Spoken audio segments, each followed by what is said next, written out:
दी सुबह खेत अंदर ते शेरो शायरी नी फजर वेले दिए क्यों ले ना तू बोल गा मां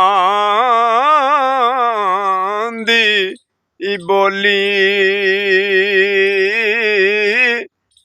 ते जो लिखिया सो पैना ए चोली ते इक नानू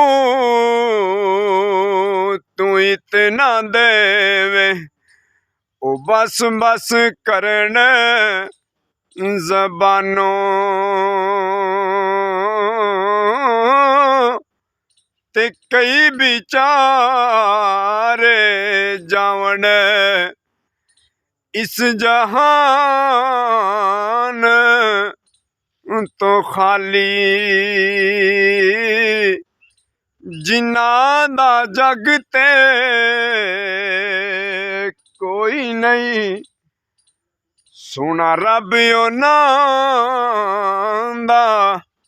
हवाली ते मियाँ साहब की कहंदे ने तेरियां रब्बा तू यही जाने ते ऐ की खेड रचाई बंदे रात नू भुखे सौण ते कुत्ते खाण मलाई